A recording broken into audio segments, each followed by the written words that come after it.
الله الرحمن الرحيم قل هو الله أحد الله الصمد لم يلد ولم يولد ولم يكن له كفوا أحد بسم الله الرحمن الرحيم قل هو الله أحد الله الصمد لم يلد ولم يولد ولم يكن له كفوا أحد بسم الله الرحمن الرحيم قل هو الله أحد الله الصمد لم يلد ولم يولد ولم يكن له كفوا أحد اللهم اغفر للمؤمنين والمؤمنات والمسلمين والمسلمات الأحياء منهم والأموات اللهم تابع بيننا وبينهم بالخيرات إنك مجيب الدعوات إنك على كل شيء قدير ولم تنس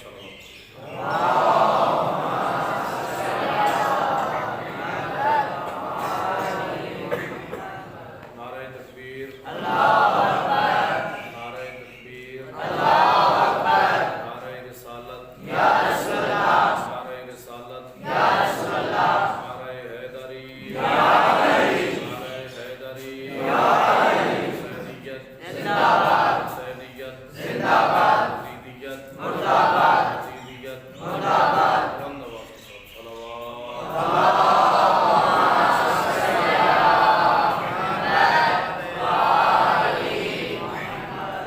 رب اشرح لي صدري ويسر لي امري واحلل عقدة من لساني يفقهوا قولي اعوذ بالله من الشيطان الرجيم بسم الله الرحمن الرحيم الحمد لله الذي جعلنا من المتمسكين بولاية علي بن ابي طالب صلوات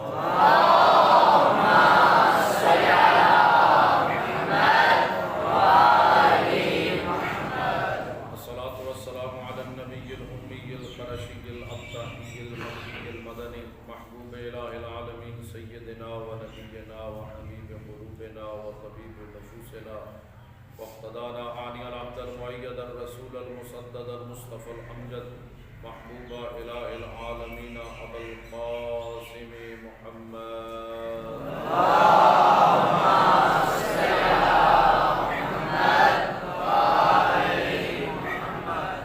ثم الصلاة والسلام على أهل بيته الطيبين الطاهرين المعصومين ولعنة الله على أعدائهم أجمعين ملعونين أما بعد فقد قال الله تعالى في كتابه الحكيم أعوذ بالله من الشيطان الرجيم بسم الله الرحمن الرحيم إنا أعطيناك الكوثر فصل لربك وانحر إن شانئك هو الأبتر بلندر صلوات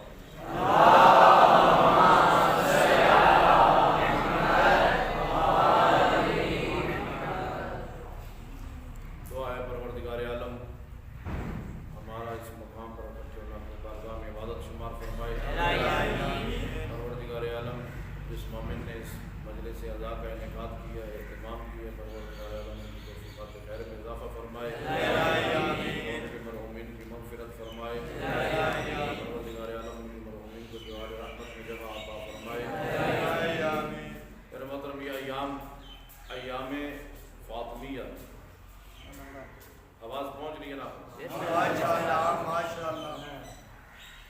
ایام فاطمیہ جناب خاتون جنت جناب سیدہ فاطمہ الزہرا صلوات اللہ علیہا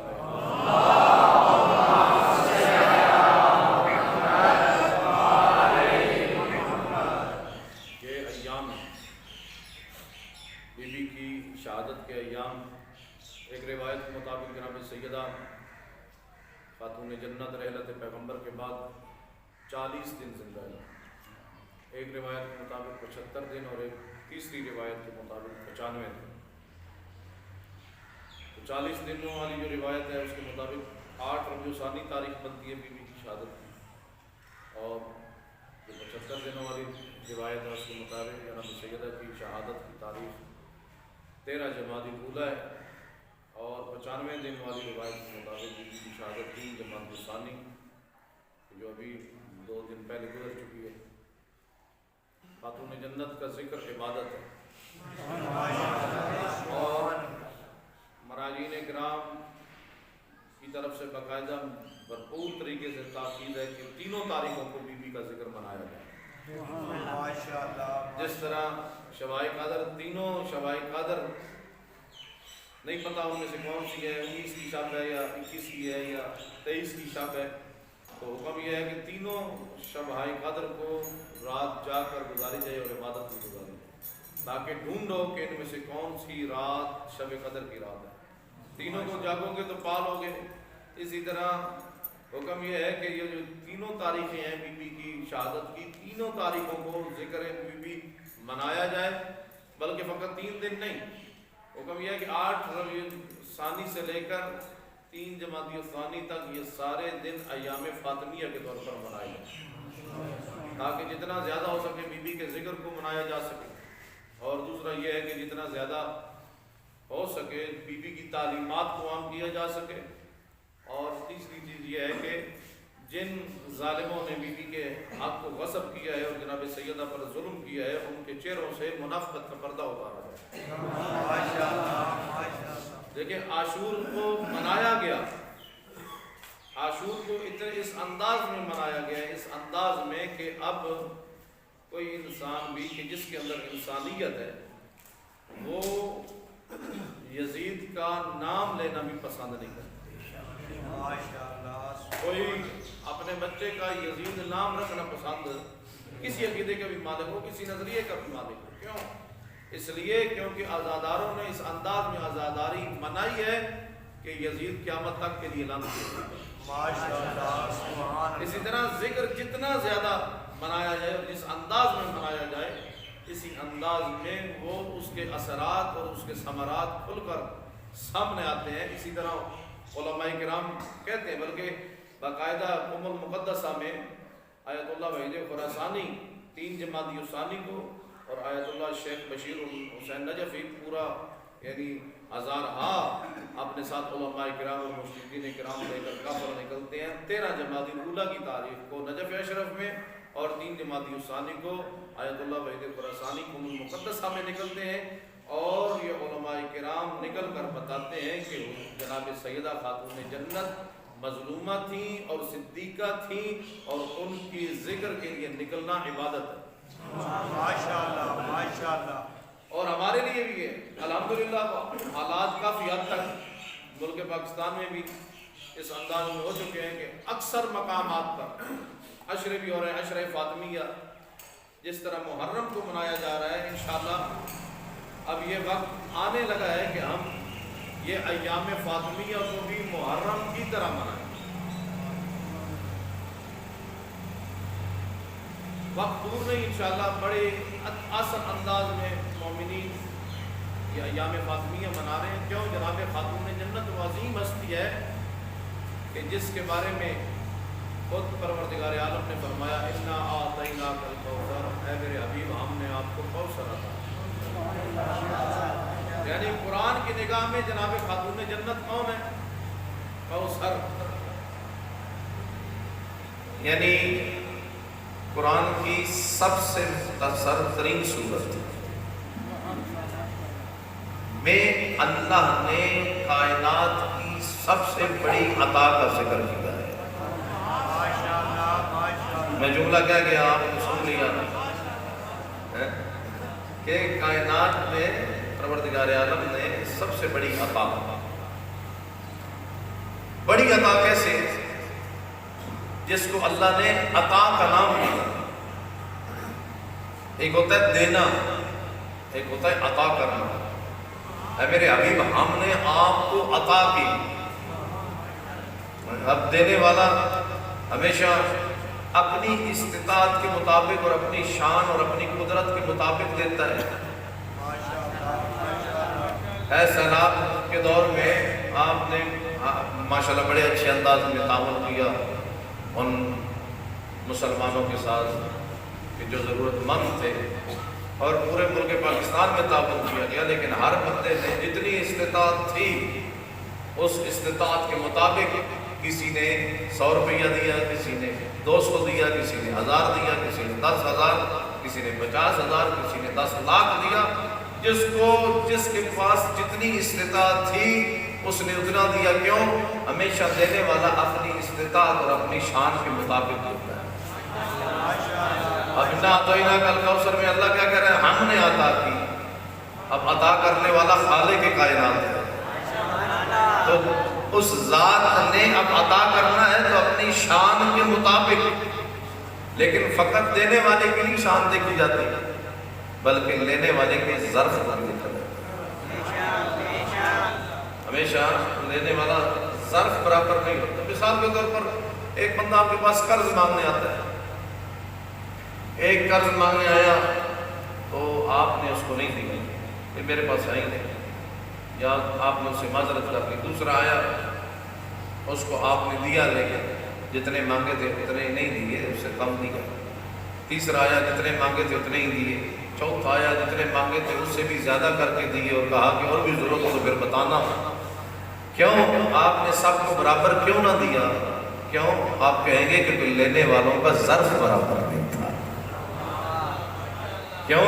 جو پہلے جس کو تھوڑے دی، جس کو دیے ہی نہیں ہے، وہ ایسا ظرف رکھتا ہے کہ اگر واپس اپنے پاس پیسے لے لے، قرض لے لے، پھر واپس نہیں کرتا۔ دوسرے کا ظرف اتنا ہے کہ اگر لے لے تو پھر ٹائم پہ نہیں دیتا، دیتا ہے لیکن ٹائم پہ نہیں دیتا۔ تیسرے کا ظرف اتنا ہے کہ جب لیتا ہے تو پھر ٹائم پہ واپس کرتا ہے۔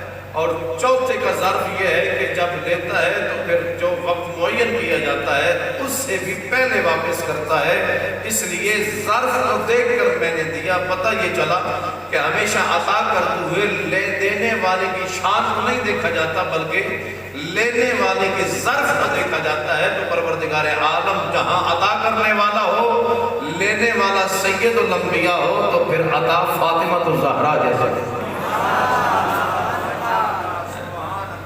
یعنی لینے والے کا ظرف اتنا بڑا ہے کہ جس نے قرآن مجید جیسی عظیم کتاب اپنے قلب پر لے لی۔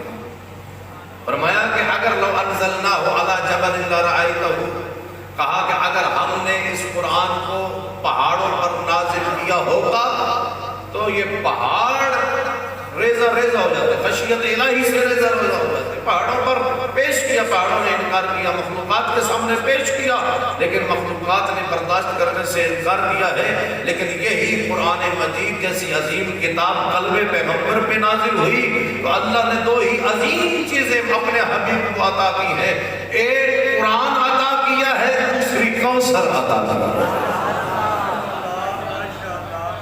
ہم نے آپ کو کوثر عطا کی، اور پھر سید الانبیاء کو دو عطا ہی نہیں ہے نا، پھر جاتی ہے فرمایا انی تارک فیکم الثقلین، میں تمہارے درمیان وہ دونوں عطائیں چھوڑ کے جا رہا ہوں، ایک اللہ کی کتاب وعطرتی اہل بیتی، دوسری میری اہل بیت۔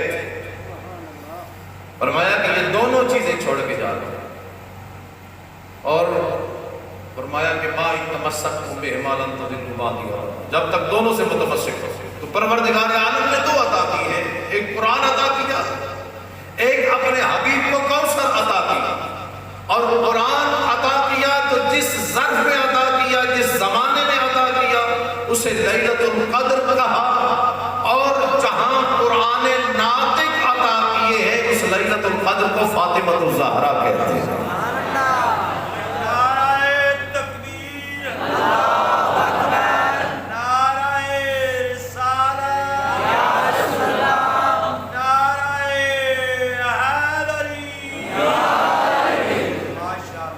فرمایا یا فاطمہ انت ام ابیہا، فاطمہ تو اپنے بابا کی بھی ماں ہے۔ جناب خاتون جنت کے لیے ایک جملہ شاید عظمت کے لیے یہی کافی ہے۔ فرمایا کہ اگر کائنات کے تمام حسن کو مجسم کر دیا جائے تو فاطمہ الزہرا بنتی ہے۔ اور پھر فرمایا کہ لولا علی لما کان لفاطمہ کفو من آدم وما دون، اگر علی ابن ابی طالب نہ ہوتے نا تو کائنات میں فاطمہ کی ہمسری کرنے والا کوئی نہ ہوتا۔ من آدم وما دون، آدم سے لے کر عیسیٰ تک، حتیٰ کہ کسی نبی کے اندر بھی اتنی طاقت نہیں تھی کہ وہ جناب سیدہ کی برابری کر سکتا، ہمسری کر سکتا۔ یہ عظمت پروردگار عالم ہے کہ جو جناب خاتون جنت کو عطا فرمائی ہے۔ اور جب روایت بھی ملے، حضرت عائشہ روایت فرماتی ہیں، کہتی ہیں کہ لما جاءت الفاطمہ قامت رسول اللہ، جب بھی سید الانبیاء اپنے مسند پر بیٹھے ہوتے اور گھر میں جناب خاتون جنت فاطمہ الزہرا تشریف لاتی نا، تو حضرت عائشہ کہتی ہیں کہ میں نے کئی مرتبہ دیکھا، ہمیشہ دیکھا کہ جب بھی فاطمہ آتی اللہ کا رسول ان کے احترام کے لیے کھڑا ہو جاتا. یعنی خاتون جنت کی عظمت کے لیے آپ یہ تصور کریں نا کہ کھڑا ہونے والا اللہ کا رسول، ایک باپ نہیں، باپ کی حیثیت سے نہیں، بلکہ کھڑے ہونے والا کون ہوگا؟ بس بی بی نے بھی جو روایت کے میں کہا ہے نا، یہ نہیں کہا کہ ابو ہاں اس کا بابا کھڑا ہو جاتا نا، کہا قام رسول اللہ، اللہ کا رسول کھڑا ہو جاتا. یعنی جب سیدۃ النساء العالمین گھر میں داخل ہوتی تو اس وقت اللہ کا رسول بحیثیت رسول کھڑا ہوتا اور دنیا والوں کو بتا دیتا کہ فاطمہ کی عظمت کیا ہے، کہ فاطمہ کی عظمت یہ ہے کہ جب وہ سید الانبیاء جس کے آنے میں کھڑا ہو جائے، وہ سید الانبیاء جس کے احترام میں پوری کائنات کھڑی ہو جائے اسے محمد کہتے ہیں، اور محمد جس کے احترام میں کھڑے ہو جائے اسے فاطمہ کہتے ہیں. عظمت جناب سیدہ ہے، کیونکہ رسالت کا حصہ ہے خاتون جنت، ہدایت کا حصہ ہے. سید الانبیاء ہدایت کے لیے آئے ہیں، ہادی بن کے آئے ہیں، انسانیت کی ہدایت کے لیے آئے ہیں. اور ہدایت اس وقت تک مکمل نہیں ہو سکتی تھی، کیونکہ ہدایت ہے انسانوں کے لیے، اور انسانوں میں جہاں مرد ہیں وہیں خواتین بھی ہیں. تو خواتین کی کچھ ایسے پہلو تھے کہ جن کے لیے خاتون کا ہونا ضروری تھا. ماں کے لیے ماں کا کردار چاہیے، بیٹی کے لیے بیٹی کا کردار چاہیے، زوجہ کے لیے زوجہ کا کردار چاہیے. تو پروردگار عالم نے رسالت کو مکمل کیا ہے اپنی کنیز فاطمہ کے ذریعے. اس لیے سید الانبیاء فرماتے ہیں الفاطمہ تو بضعۃ منی، فاطمہ میرا ٹکڑا ہے. میں نبی ہوں تو فاطمہ نبوت کا ٹکڑا ہے، میں رسول ہوں تو فاطمہ رسالت کا ٹکڑا ہے. یعنی فاطمہ رسالت کا حصہ بن کے آئی ہے.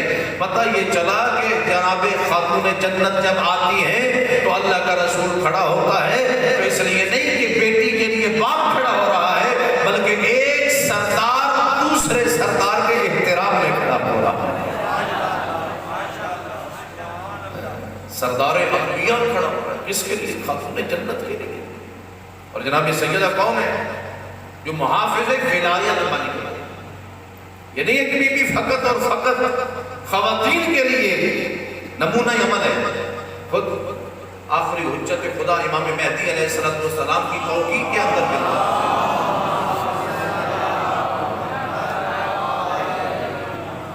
امام فرماتے ہیں کہ میں اپنی دادی زہرا سے آج بھی ہدایت لیتا ہوں،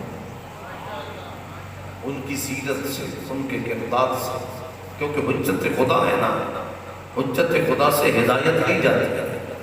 ہم انبیاء کرام اور ائمہ اہل بیت سے ہدایت لیتے ہیں، اور ائمہ اہل بیت خاتون جنت سے ہدایت لیتے ہیں. امام حسن عصری کی جو روایت ہے نا، مقدس روایت، نحن حجت اللہ علی الخلق، ہم اللہ کی طرف سے اس کائنات والوں کے لیے حجت خدا بن کے آئے. وجدتنا فاطمہ الزہرا حجت اللہ علینا، اور ہماری دادی زہرا اللہ کی طرف سے ہم ائمہ پر حجت بن کے آئے. کیوں حجت بن کے؟ اماموں پر حجت بن کے کیسے؟ یہی عظیم ذمہ داری جو اللہ نے جناب سیدہ کو ذمہ لگائی ہے، وہ ذمہ داری کیا تھی؟ اس ذمہ داری کو پہچاننا ہونا تو اس حدیث میں ملتی ہے، جو ایتھنٹک حدیث ہے، جو معتبر حدیث ہے. روایت ہے کہ لولاک لما خلقت الافلاک، اے میرے حبیب اگر آپ نہ ہوتے نا تو کائنات کو خلق نہ کرتا. کیوں؟ اس لیے کیونکہ اگر آپ نہ ہوتے تو کائنات کو ہدایت کرنے والا کوئی نہ ہوتا. اگر آپ نہ ہوتے نا کائنات کو راستہ دکھانے والا کوئی نہ ہوتا. اگر آپ نہ ہوتے تو کائنات والوں کو، انسانوں کو سیدھا مستقیم صراط مستقیم دکھانے والا کوئی نہ ہوتا. انسانیت کو بچانے والا کوئی نہ ہوتا. انسانیت کو جہالت کے گڑھے سے بچانے والا کوئی نہ ہوتا. انسانیت کو علم کے نور سے آراستہ کرنے والا کوئی نہ ہوتا. آپ ہی آئے ہیں کہ جس نے انسانیت کو بھی بچایا، آپ ہی آئے ہیں کہ جس نے اس کائنات کو بچایا، آپ ہی آئے ہیں کہ انسانوں کو سیدھا راستہ دکھایا، آپ ہی آئے ہیں کہ دنیا والوں کو بتایا کہ انسانیت کیا ہے، انسانیت کا کمال کیا ہے، انسانی اقدار کیا ہے، انسانیہ بلندیاں کیا ہیں، اخلاق حسنہ کیا ہے، اخلاق جیدہ کیا ہے، عظیم اقدار انسانیت بتائے ہیں تو وجود سید الانبیاء نے بتایا ہے۔ اگر آپ نہ ہوتے تو کائنات کو علم دینے والا کوئی نہ ہوتا۔ لولاک لما خلقت الافلاک، اگر آپ نہ ہوتے تو پھر کائنات کو خلق نہ کرتا۔ اور پھر اگلا جملہ فرمایا لولا علی لما خلقتم، اگر علی نہ ہوتے تو پھر آپ کو بھی خلق نہ کرتا۔ کیوں؟ اس لیے کیونکہ آپ آئے ہیں انسانیت کو بچانے، لیکن آپ کی حفاظت کے لیے، آپ کی نصرت کے لیے میں نے علی ابن ابی طالب کو بھیجا، آپ کی پشت پناہ بنا کے بھیجا علی کو۔ اور واقعہ ایسا ہے کہ پہلی سید الانبیاء نے جو پہلا دعوت ذو العشیرہ کیا ہے تو پہلی دعوت اسلام کے موقع پر پوچھا کون ہے جو میری مدد کرے گا، کون ہے جو تم میں سے میرا ناصر بنے گا، کون ہے جو میرا مددگار بنے گا۔ سارے خاموش رہے، ایک اٹھا تو 10 سال کا بچہ اٹھا، کہا کہ یا رسول اللہ لبیک یا رسول اللہ، میں علی ہوں جو آپ کی مدد کروں گا۔ اور پھر ہر میدان میں سید الانبیاء کی مدد کی، ہر میدان میں، ہر مقام پر، جس میدان میں بھی سید الانبیاء نے پکارا کون ہے جو میری مدد کرے گا، تو اس وقت علی ابن ابی طالب سامنے آئے اور کہا لبیک یا رسول اللہ، اے اللہ کے رسول میں حاضر ہوں، میری جان قربان ہے۔ اگر احد کا میدان ہو، بدر کا میدان ہو، خیبر کا میدان ہو، جس مقام پر بھی، خندق کا میدان ہو، کہ جب عمرو ابن عبد ود مقابلے میں آیا ہے اور آ کر کہتے ہیں کہ اے محمد میرے سامنے بھیجو مقابلے کے لیے کوئی ہے، حل میں مبارز کوئی ہے جو میرے مقابلے کے لیے آئے، تو سید الانبیاء نے کہا تھا کون ہے جو اس گستاخ کی زبان کو لگام دے گا۔ سارے مسلمان خاموش رہے، سارے اصحاب کرام خاموش رہے۔ اگر زبان بولی تو اسی کی زبان بولی جو ہر میدان میں بولتی رہی، لبیک یا رسول اللہ، اے اللہ کے رسول میں حاضر ہوں، میں آپ کی نصرت کے لیے تیار ہوں۔ اس لیے فرمایا کہ ہر میدان میں جہاں پر بھی سید الانبیاء کو اپنے ناصر کی ضرورت پڑی ہے، مددگار کی ضرورت پڑی ہے، کسی پشت پناہ کی ضرورت پڑی ہے، تو وہاں علی ابن ابی طالب کھڑے رہے۔ اس لیے فرمایا لولا علی لما خلقتم، اگر علی نہ ہوتے تو پھر آپ کو بھی خلق نہ کرتا۔ کیوں؟ اس لیے پھر مقصد پورا نہ ہوتا۔ علی ہے آپ کے پشت پناہ۔ اگلا جملہ فرمایا لولا فاطمہ لما خلقتکما، اگر فاطمہ الزہرا نہ ہوتی نہ علی کو خلق کرتا نہ محمد مصطفیٰ کو خلق کرتا۔ کیوں؟ اس لیے کیونکہ خاتون جنت وہ ہے کہ جنہوں نے امامت کی بھی حفاظت کی ہے، نبوت کی بھی حفاظت کی ہے۔ نعرہ تکبیر، نعرہ رسالت، نعرہ حیدری، ماشاءاللہ۔ خاتون جنت وہ ہیں کہ جنہوں نے ولایت کی بھی حفاظت کی، محافظ دین بنی ہے، محافظ امامت بنی ہے، محافظ نبوت بنی ہے، اور پھر ایسی اولاد کی تربیت بھی کی ہے جو وارث انبیاء بنے، ایسے حسین کی تربیت کی ہے کہ جس کے بارے میں فرمایا السلام علیکم یا وارث آدم صفوت اللہ، اے آدم کے وارث حسین آپ پر سلام ہو، اے نوح کے وارث آپ پر سلام ہو، اے ابراہیم کے وارث، اے موسیٰ کے وارث، اے عیسیٰ کے وارث، اے سید الانبیاء محمد مصطفیٰ کے وارث، اے 1,24,000 انبیاء کرام کے وارث حسین آپ پر سلام ہو۔ تو حسین وارث کیوں بنے؟ کیونکہ فاطمہ الزہرا نے ایسے حسین کی تربیت کی تھی۔ اس لیے فرمایا کہ نبوت و امامت کی وارث ہے فاطمہ الزہرا۔ یہ راز الہی ہے، یہ خاتون جنت راز الہی ہے۔ یہ بی بی نے جو بی بی کا حق قسم کیا کہ فدق وہ زمین، وہ باغات کہ جو سید الانبیاء نے اپنی بیٹی کو ہبہ کیے ہیں یا وراثت میں ملے ہیں، ہر صورت میں بی بی کی ملکیت میں ہیں۔ تو جب حکومت وقت نے قسم کی تو جناب سیدہ وہ فدق لینے نہیں گئی، وہ زمین لینے نہیں گئی، زمین مانگنے نہیں گئی۔ حقیقت میں آنے والی تاریخ کے ہر انسان کے سامنے منافقین کے چہروں کو رکھنے گئی تھی کہ دنیا والوں پہچان جانا، اگر میرے جانے کے بعد کئی لوگ اگر اپنے چہرے پر منافقت کا پردہ بھی اوڑھ دینا اور اپنے آپ کو مقدس معاب بنا لیں، اپنے آپ کو مقدس شخصیات بنا لیں، لیکن یاد رکھنا کہ جہاں فاطمہ کھڑے ہو کر حق مانگتی رہی اور وہ مسلمان فاطمہ کو جھوٹا کہتے رہے، یاد رکھنا یہ فاطمہ تو وہ ہے کہ کو اللہ نے بھی صدیقہ کہا ہے، جس کو رسول اللہ نے بھی صدیقہ کہا ہے۔ فاطمہ تو وہ ہے کہ جس کے بارے میں سید الانبیاء فرمایا کرتے تھے کہ اے فاطمہ ان اللہ یرضی لرضاک و یغضب لغضبک، اے فاطمہ تو اتنی عظیم ہے کہ اللہ نے اپنی رضا کا معیار تیری رضا کو قرار دیا، اللہ نے اپنے غضب کا معیار تیرے غضب کو قرار دیا۔ اللہ راضی ہوتا ہے اس وقت جب فاطمہ راضی ہوتی ہے، اللہ ناراض ہوتا ہے اس وقت جب فاطمہ ناراض ہوتی ہے۔ اب دنیا والوں پہچان لو کہ فاطمہ تو گئی، لیکن جانے کے بعد کس پر ناراض ہو کے گئی، جس پر ناراض ہو کے گئی سمجھ لینا اس پر اللہ بھی ناراض ہے، اللہ کا رسول بھی ناراض ہے۔ اور وہ حقیقی غاصب ہے۔ بی بی نے حقیقت میں دفاع کی ہے، دنیا کے لیے نہیں کی، جا کر دربارے اور وقت سے اور حکومت وقت سے جا کر جو اپنا حق کا مطالبہ کیا ہے وہ دنیا نہیں مانگتی رہی، مال و دولت کے لیے نہیں دی، بلکہ کس کے لیے گئی؟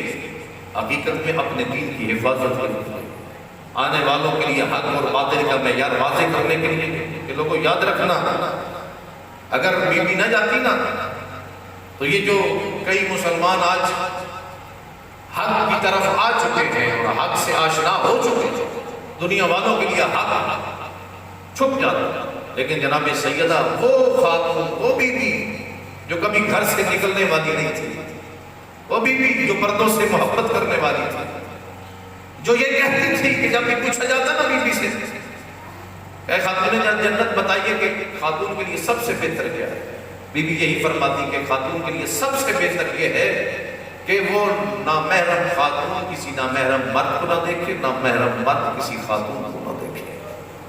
وہ بی بی جو پردے سے اتنی محبت کرتی تھی کہ سید الانبیاء آئے ہیں، آ کر دروازے پر دستک دی، بی بی آئی، کہا بیٹا ایک نابینا صحابی ہے گھر میں اندر آنا چاہتا ہے۔ بی بی نے کیا کہا بابا جان انتظار کیجیے میں پردہ کر، تو اس وقت اظہار حال کے لیے سید الانبیاء نے کہا تھا بیٹا وہ تو نابینا دیکھ نہیں سکتا، تو اس وقت بی بی نے فرمایا کہ بے شک وہ نہیں دیکھ سکتا لیکن میں تو دیکھ سکتی ہوں، میری آنکھیں تو ہے نا، میں دیکھ سکتی ہوں۔ اظہار حق کے لیے سید الانبیاء نے یہ فرمایا تھا تاکہ دنیا والوں کو پتہ چل جائے کہ میری فاطمہ پردے سے محبت کتنا کرتی ہے۔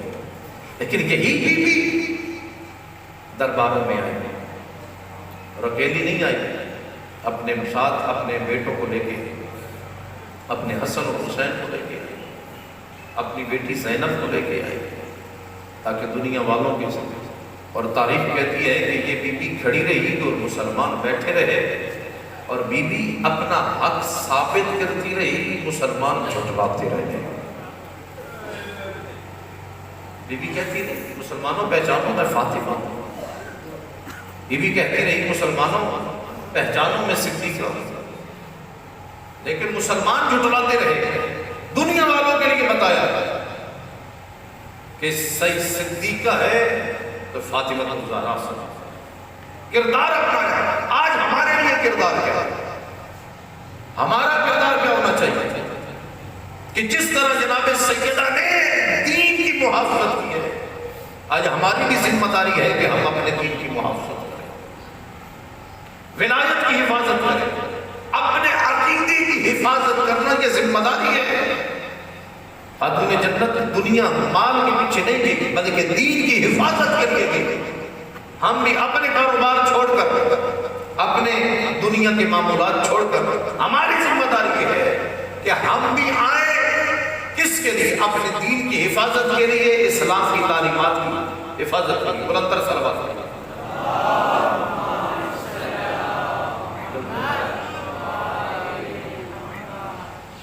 ذمہ داری خاتون جنت فقط یہ نہیں کہ خاتون خواتین کے لیے نمونہ عمل ہے، بلکہ آج مردوں کے لیے بھی نمونہ عمل ہے۔ آج تمام مردوں کے لیے جس کے اندر انسانیت کی رمق ہے، جو دین سے محبت رکھتا ہے، جو امامت و ولایت سے محبت رکھتا ہے، اور جناب سیدہ کہ جس انداز میں امامت و ولایت کا حفاظت کیا ہے، اپنی سب سے مقدس چیز بی بی نے قربان کیا ہے۔ سب سے مقدس چیز وہ کون سی چیز ہے؟ وہ اپنی چادر اور اپنی بیٹی کے لیے، یہی تو درس دیا ہے جناب سے۔ جناب زینب عالیہ کو ساتھ لے کے گئے نا، تو بی بی ساتھ ساتھ اپنے بچوں کو درس دے رہی ہوں، اے بیٹا زینب اگر کبھی تجھے بھی آنا پڑے نا اس دین کی خاطر، اگر درباروں میں آنا پڑے تو پھر آ جانا، لیکن دین کی حفاظت کرنا، اپنی چادر کو قربان کر دے۔ اجرکم اللہ۔ آزادارو، جناب خاتون جنت کون سی ہستی ہے جس کے بارے میں روایت کے جملہ ملتا ہے کہ جب قیامت کا دن ہوگا نا، عاطف غیبی کی آواز آئے گی، یا اہل معشر خذوا ابصارکم ونکسوا رؤوسکم، لوگوں اپنی گردنوں کو جھکا لو، اپنی آنکھوں کو بند کر لو۔ کیوں؟ اس لیے کیونکہ نبی کی بیٹی فاطمہ کو گزر ہو رہا ہے۔ مسلمانوں اپنی گردنوں کو جھکا لو، اپنی آنکھوں کو بند کر لو۔ عزاداروں، میں کہتا ہوں کاش قیامت کے دن جو یہ اعلان ہو رہا ہے نا، کوئی اعلان منادی ندا دے رہا ہے، کاش کوئی شام کے بازار میں کوئی ندا دینے والا ہوتا، لوگوں اپنی آنکھوں کو بند کر لو، اپنی گردنوں کو جھکا لو۔ کیوں؟ نبی کی بیٹیوں کا گزر ہو رہا ہے، کاش کوئی ہوتا جو بتاتا لوگوں اپنی آنکھیں بند کر لو، علی کی بیٹی کا گزر ہو رہا ہے، لوگوں اپنی گردنوں کو جھکا لو، زہرا کی بیٹیوں کا گزر ہو رہا ہے۔ عزاداروں، جب منادی ندا دے گا نا، عاطف غیبی کی آواز آئے گی، تو اس وقت جناب سید الانبیاء کہیں گے، پروردگارا کیا میں بھی اپنی آنکھوں کو بند کر لوں، کیا میں بھی اپنی گردن کو جھکا لوں؟ تو اس وقت پروردگار کہے گا، ہاں اے میرے حبیب تو بھی اپنی آنکھوں کو بند کر لے، اپنی گردن کو جھکا لے۔ پروردگارا وہ میری بیٹی ہے، فاطمہ میری بیٹی ہے، باپ اور بیٹی میں تو کوئی پردہ نہیں۔ عزادار، اس وقت عاطف غیبی کی آواز آئے گی، ہاں اے میرے حبیب بے شک وہ تیری بیٹی ہے، لیکن تیری بیٹی اس حالت میں آ رہی ہے نا، جب تو دیکھے گا تو برداشت نہیں کر سکے۔ عزاداروں، کس حالت میں آئے گی؟ روایت کے جملے ہیں، جب جنت کے دروازے پر پہنچے گی نا بی بی، تو اس وقت پروردگار سے کہے گی، پروردگارا دنیا والوں نے میری عظمت کو نہیں پہچانا، دنیا والوں کے سامنے میری عظمت کو رکھ۔ اس وقت پروردگار کہے گا، اے میری کنیز جس کو چاہتی اپنے ساتھ جنت میں لے جا۔ اس وقت سید الانبیاء پوچھیں گے کہ اے میری بیٹی اپنے ساتھ میری امت کی شفاعت کے لیے کیا لائی ہے؟ عزادارہ، اس وقت بی بی روایت کی جملے کہ جناب سیدہ اپنی چادر کے دامن کو پھیلا دے گی اور کہے گی، پروردگارا میں اس امت کی شفاعت کے لیے اپنے حسین کا زخمی کرتا لائی ہوں، میں اپنی زینب کی زخمی چادر لائی ہوں، میں اپنے عباس کے کٹے ہوئے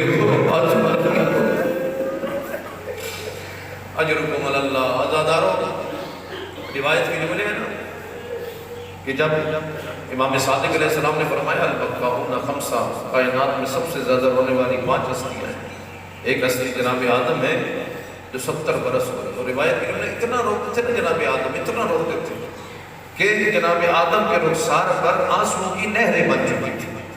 دوسری ہستی جناب یعقوب ہے جو 40 برس روئے اور اتنا روتے ہیں کہ وہ جدت عیناہ من الحزن، یعقوب کی کثرت بکا کی وجہ سے آنکھوں کا نور چلا گیا۔ اور تیسری ہستی ہے جناب یوسف جو اتنا روتے ہیں نا، قید خانے والے پولیس والوں سے شکایت کرتے تھے، قید خانے کے جو پہرے دار تھے نا ان سے جا کر شکایت کرتے تھے کہ یوسف کو کہو کہ کم رویا کرے، ہمیں اذیت ہوتی ہے۔ فرمایا کہ مولا بتائیے چوتھی ہستی کون ہے؟ فرمایا چوتھی ہستی ہمارے دادا سید سجاد ہیں جو اتنا روتے ہیں نا، اتنا روتے ہیں، 35 برس دن ہوتے تو روتے، شب ہوتی تو روتے، پورا دن روتے۔ جب افطار کا وقت آتا نا، خادم کھانا لے کے آتا، کھانے پہ نظر پڑتی تو رو پڑتے، خادم پانی لے کے آتا، پانی پہ نظر پڑتی تو رو پڑتے، کہتے کیف اشرب الماء وقتل ابی عطشانا، میں کیسے پانی پیوں، میرا بابا تو پیاسا مارا گیا۔ عزاداروں، پھر راوی نے پوچھا، مولا بتائیے تو صحیح 5ویں ہستی کون ہے جو کائنات میں سب سے زیادہ رونے والی؟ عزاداروں، اس وقت امام صادق نے تڑپ کے کہا کہ ہماری دادی زہرا۔ مولا کتنا روئی ہے؟ فرمایا 3 ماہ روئی ہے۔ عزاداروں، اس وقت راوی نے کہا، مولا باقی سال روتے رہے تو اس لیے کائنات میں سب سے زیادہ رونے والے کوئی 70 برس رویا، کوئی 40 برس رویا، کوئی 35 برس رویا، مولا آپ کی دادی زہرا تو فقط 3 ماہ روئی۔ عزاداروں، اس وقت امام صادق نے کہا کہ اے سائل تو رونے کی مدت کو نہ دیکھ، ہماری دادی زہرا کی رونے کی شدت کو دیکھ، اس شدت سے روئی ہے زہرا۔ عزاداروں، 18 برس کی ہے، سر کے بال سفید ہو چکے، 18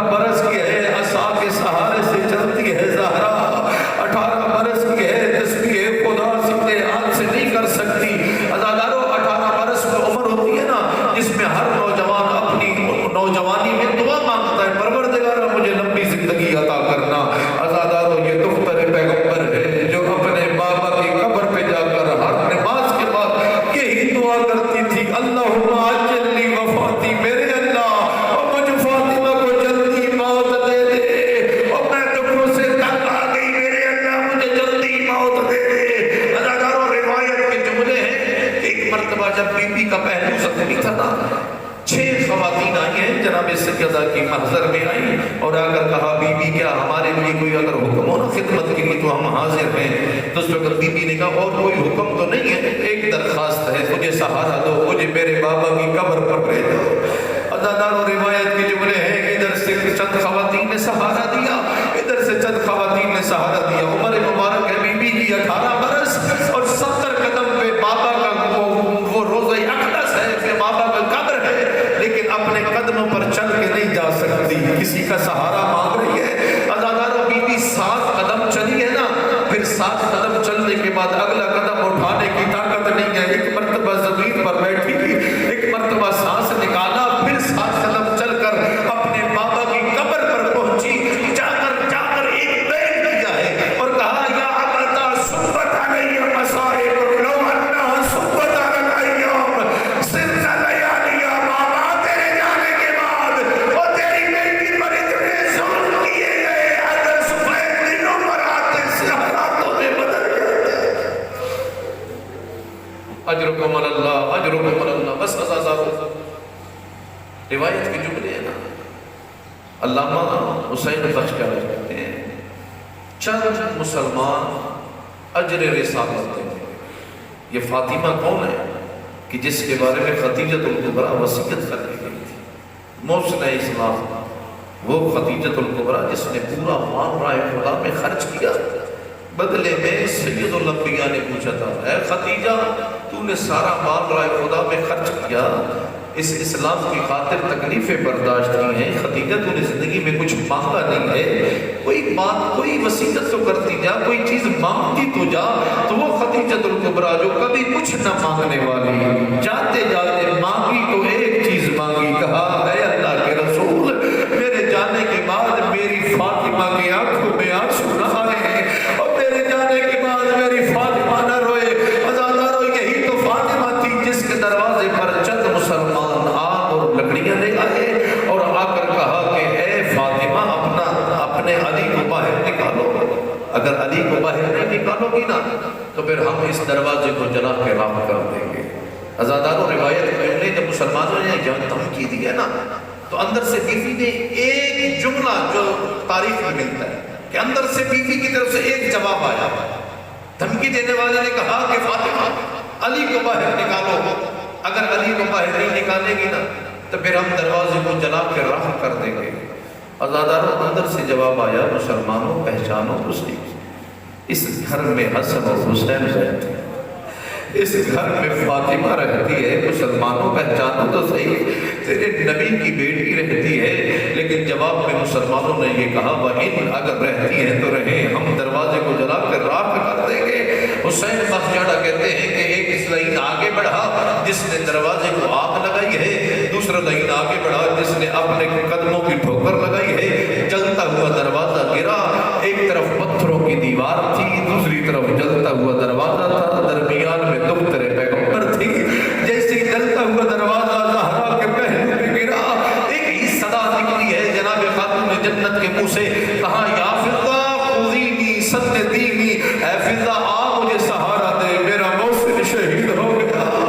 اداکاروں یہ مسلمان یہاں رکے نہیں بلکہ جب دروازے کو گرایا ہے نا, اب نیچے ہے دختر پیغمبر, اوپر ہے جلتا ہوا دروازہ, اوپر سے یہ مسلمان گزرتے رہے اور نیچے نبی کی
حسین دیکھ رہا تھا، حسین اب عالیہ دیکھ رہی تھی، ام کلثوم دیکھ رہی تھی۔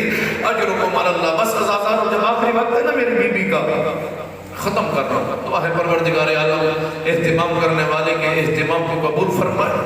جب جناب سیدہ کا آخری وقت ہے نا، اپنے حسن اور حسین کو نہلا دھلا کے نا نیا لباس پہنا کے کہا بیٹا حسن اور حسین جاؤ نا اپنے بابا کی قبر پر جاؤ اور دعا مانگو، پروردگارہ تیری بابی کو تیری ماں کو شفا عطا فرمائے۔ عزادارو امام حسن اور حسین گئے ہیں، اپنے نانا کی قبر پر گئے ہیں۔ اتنی دیر کے بعد جناب سیدہ نے جناب فضہ سے کہا کہ اے فضہ میرے بستر کو میرے حجرے میں لگاؤ اور میں اپنے حجرے میں جاؤں گی، جب تک تسبیح خدا کی آوازیں آتی رہیں سمجھنا کہ فاطمہ زندہ ہے، جب تسبیح کی آوازیں آنا بند ہو جائے سمجھنا فاطمہ کی روح پرواز کر گئی۔ عزاداروں اتنی دیر کے بعد جناب سید کی جب تسبیح کی آوازیں آنا بند ہوئی نا، اب جناب فضہ نے سمجھ لیا کہ اب دختر پیغمبر اس دنیا میں نہ رہی۔ ادھر سے جناب امام حسن اور حسین اپنے نانا کی قبر پر پہنچے ہیں، دعا مانگے پروردگارہ ہماری ماں کو شفا عطا فرما، تیرے حبیب کا صدقہ ہماری ماں کو شفا عطا فرما۔ روایت کے جملے یہ دعا مانگتے مانگتے حسنین کے دونوں شہزادوں کی آنکھ لگی، خواب میں سید الانبیاء سامنے کھڑے اور آ کر کہا بیٹا حسن اور حسین جلدی جاؤ نا تیری ماں اس دنیا میں نہیں رہی۔ عزادارو حسن اور حسین کی آنکھ کھلی اور دوڑتے ہوئے اپنے گھر میں آئے۔ جیسے گھر میں آئے نا ایک مرتبہ جناب فضہ سے کہا اما فضہ ہماری ماں زہرا کہاں گئی؟ عزادارو جناب فضہ نے کہا اے شہزادو اے حسن اور حسین پہلے کھانا تو کھا لو۔ امام حسین نے کہا کہ اما فضہ پہچان تو صحیح کبھی ہم نے ماں کے بغیر کھانا کھایا ہے؟ عزادارو دونوں شہزادے حجرے میں گئے ہیں، سیدہ کا جنازہ پڑا ہے، سیدہ کی مائتی کی طرف حسن اور حسین بیٹھے ہیں۔ کبھی امام حسن مجتبہ اپنے قدم اپنی ماں کے قدموں کے بوسے لیتے ہیں اور کہتے ہیں اماں پہچان تیرا غریب بیٹا حسن آیا ہے، اور کبھی حسین کہتے ہیں اماں پہچان تیرا بیٹا حسین آیا ہے۔ عزادارو تھوڑی دیر کے بعد جناب فضہ نے کہا بیٹا حسن جاؤ نا مسجد نبوی میں تیرا بابا موجود ہے، اپنے بابے کو خبر دو کہ ہماری ماں اس دنیا میں نہیں رہی۔ عزادارو امام حسن اور حسین دونوں گئے مسجد نبوی میں، امیر المومنین سے جب ملاقات ہو گیا نا اس وقت اپنے بابا سے کہا بابا ہماری ماں اس دنیا میں نہیں رہی۔ عزادارو وہ علی کے جو کبھی خیبر کے میدان میں نہیں گرا، جو بدر و احد کے میدان میں نہیں گرا، اور جیسی زہرا کی شہادت کی خبر ملی ہے نا روایت میں جملے ہیں واقع علی علی وجہ، اور ادھر سے زہرا کی شہادت کی خبر سننا مجھے کفن دینا، رات کے اندھیرے میں میرے اوپر جنازہ پڑھنا، رات کے اندھیرے میں مجھے دفن کر دینا۔ روایت کے جملے ہیں کہ میرے مولا نے 40 قبریں بنائی ہیں اور 40 قبروں کے نشان مٹاتے رہے۔ گویا کہ عالم دین فرما رہے تھے کہ علی اپنی زہرا کو دفن نہیں کر رہے تھے، زہرا کو چھپا رہے تھے۔ اجرکم علی اللہ۔ ایک مرتبہ غسل و کفن کیا گیا نا، سین خانہ کے درمیان میں سیدہ کا جنازہ رکھا گیا۔ ایک مرتبہ سین خانہ میں جب جنازہ رکھا نا اور کہا ہلوم یا حسن یا حسین یا ام کلثوم یا زینب یا فضہ ہلوم، کہا کہ اے زینب اے حسن اے حسین اے فضہ آؤ زہرا سے الوداع کر لو۔ عزادارو روایت کے جملے ہے کہ باقی ساری اولاد بڑھ کر اپنی ماں سے الوداع کرنے آئی ہے، اور کبھی حسن مجتبہ اپنے ماں کے جنازے پہ آتا اور کبھی زینب علی اپنی ماں کے جنازے پہ آتی، اور سید الاوصیاء نے کیا دیکھا حسین سے خانہ کے ایک کونے پہ کھڑے ہیں، آگے نہیں بڑھ رہے، کہا بیٹا حسن تو اپنی ماں سے الوداع کیوں